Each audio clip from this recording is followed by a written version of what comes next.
चार पंक्तियां सुनिएगा कि इतने अधीर मन को मिलेगा कैसे धीर, जब वो बेटे अपने घर में शहीद होकर के बलिदान होकर के पहुंचे सीमा से।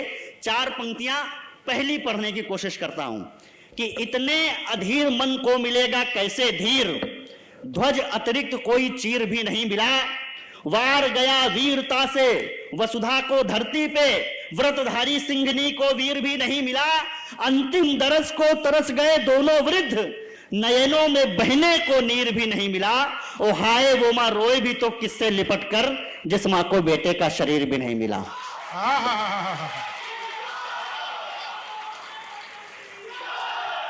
बहुत आभार आपका। ये भारत माता की जय अभी 5 मिनट बाद से शुरू करेंगे। थोड़ी सी अगर आपकी तालियां इसी तरह आती रहीं, आपकी तालियों का घनत्व तो थोड़ा बढ़ेगा। मैं एक छंद और सुनाता हूं।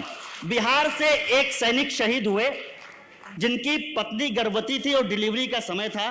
उनकी पत्नी को यह सूचना नहीं मिली कि उनके पति बलिदान हो गए हैं, कि कहीं उन्हें कोई सदमा न लगे। कहा जाता है कि वीर रस की जो सबसे बड़ी कविता अभी तक की रही है वो चीख करके नहीं पढ़ी गई। अगर चंद्र बरदाई चीख करके पृथ्वीराज को बता देते कि गौरी वहां पर बैठा है तो गौरी कभी नहीं मारा जाता। चंद्र बरदाई ने जब कहा अंगुलस्थ प्रमाण तो कान में जाकर के कहा। इसलिए जरा शांति से एक छंद और सुनिएगा। गर्भवती को पति की मौत का पता ही नहीं, जिस बच्चे को यह पता नहीं है कि मैं जब जन्म ले रहा हूं तो मेरे पिता इस धरती पर जीवित हैं या नहीं है, तो उनको श्रद्धांजलि पहुंचाने की कोशिश करता हूं कि गर्भवती को पति के मौत का पता ही नहीं, पिता द्वारा पुत्र शोक मार लिया जाएगा। विधवा को सधवा बनाए रखना कठिन, विधवा को सधवा बनाए रखना कठिन, किंतु नियति को भी स्वीकार लिया जाएगा। मां और बच्चे पे क्या बीतेगी ये सोचिएगा। झूठ जब सच से उधार लिया जाएगा, वो आंचल में दूध उतरेगा बस उसी दिन, आंचल में दूध उतरेगा बस उसी दिन, माता का श्रृंगार भी उतार लिया जाएगा। क्या बात है, क्या बात। और अगर ऐसा रहा तो क्यों रहा? हमने अपने देश को ठीक से जाना नहीं है।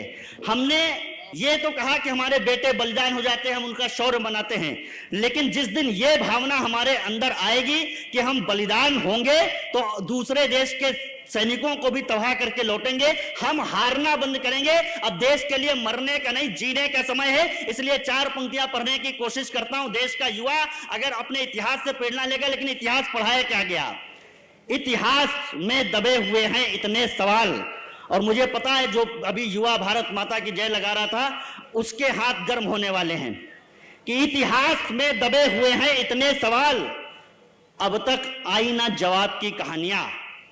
इतिहास में दबे हुए हैं इतने सवाल, अब तक आई ना जवाब की कहानियां। सागर से ज्यादा है तालाब की कहानियां, वा चेहरों से ज्यादा है नकाब की कहानियां। और कोविड के बाद लोग इस बात को समझ गए। आदरणीय आदित्य जी जिस जैन परंपरा को मानने वाले हैं, उनकी जैन साधुओं की चर्या ने पहले से मास्क लगा करके दुनिया को बता दिया, अगर इसी तरह प्रकृति का दोहन करते रहे तो जल्दी से जल्दी तुम मुंह दिखाने लायक नहीं बचोगे। और वही इस धरती के साथ में हुआ।